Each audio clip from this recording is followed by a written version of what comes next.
Okay. అబ్బాయిలు అంటే అంత ఎక్స్ప్రెసివ్ గా చెప్పరు. బట్ తను ఈజ్ లైక్ వెరీ అదే సంబడి స్పెషల్. మా పెద్దోడు ఏంటి ఎక్కువ చెప్పడు కానీ వాడి ఒక పిక్ చూపిస్తా. యూఎస్ వెళ్ళాను కదా 2 years గ్యాప్. పెద్ద అంటే 25 years అంటే పెద్దే కదా. అక్కడ మాకు రూమ్ ఇచ్చారు. పైన వాళ్ళ అమ్మ వాళ్ళ నాన్నకి నేను కింద పక్క వేసుకొని పడుకుంటూ వచ్చి నా దగ్గర ఇలా పడుకుని నా దగ్గర పడుకున్నాడు. ఓకే. 3 days ఉన్నాడు. 3 days నా దగ్గరకే వచ్చి పడుకున్నాడు వాడు. ఓకే. వెరీ అంటే వాళ్ళు వీ హ్యావ్ సచ్ అంటే అదే నేను చెప్తున్నా దట్ ఈజ్ మై అది నా ఆస్తి. కిడ్స్ ని మించిన ప్రాపర్టీస్ అస్సలు ఏమీ లేదు. ఇంకా ఈవెన్ మై హస్బెండ్ ఆల్సో పాపం ఇస్ వెరీ అంటే వెరీ అండర్స్టాండింగ్. చాలా తను ఎలా అంటే సపోర్టివ్. ఓకే. అనుమానపడ్డం పిచ్చి పిచ్చి కథలు అలాంటివి నాకు లేవు, తనకు లేవు. అంటే ఆ స్పేస్ అనేది నాకు ఉంది. ఐ హ్యావ్ ఆ స్పేస్ అనేది చాలా ఇంపార్టెంట్ నాకు. ఓకే.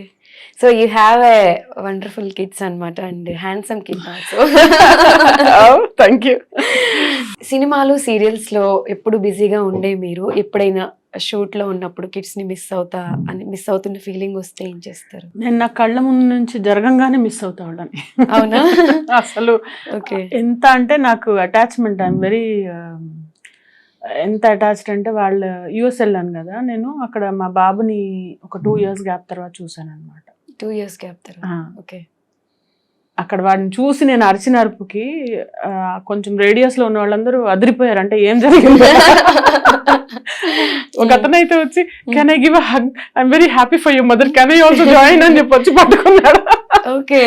ఇట్ వాజ్ లైక్ అదే అనమాట. చాలా ఏడ్ చేస్తాను అంటే అంత అటాచ్మెంట్ అదంతే. Like very loving. మా నాన్నగారు పోలికి వచ్చింది. He was also very very loving అనమాట person.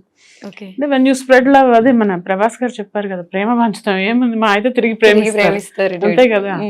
If somebody doesn't like me also చాలా పర్స్యూ చేసేదాన్ని as a teenager are to my 20-25 years. అప్పుడు నాకు తెలిసేది కాదు. సంబడి డిస్లైక్స్ మీ ఎందుకు మాట్లాడలేదు అని వెంటబడి నాకు అప్పుడు ఒకటి అర్థమైంది. తర్వాత ఒక 30-35 తర్వాత నాకు అర్థమైంది, ఓహో ఇలా ఉంటుంది కాబట్టి let us accept, that's okay. ఆ మనిషి కాకపోతే ఇంకా మనం వాళ్ళని మార్చలేము. మనం ఫీల్ అయ్యే విధానం మార్చుకోకపోతే మనము ఇబ్బంది పడతాము అని చిన్నగా ఈ ట్రైనింగ్కి వచ్చాక నాకు అర్థమైంది, okay we should accept them as they are. Okay. So యాక్చువల్గా మూవీస్ అనగానే రిఫరెన్స్లు, కమిట్మెంట్స్ ఇలాంటివన్నీ ఉంటాయి. మరి సీరియల్స్ లో కూడా అలాంటివి ఉంటాయంటారా? చచ్చా, అసలు మూవీస్ లో ఉంటాయి ఉండవు అనేది పక్కన, అది అసలు అది రాంగ్. అది ఒక రాంగ్ స్టేట్మెంట్.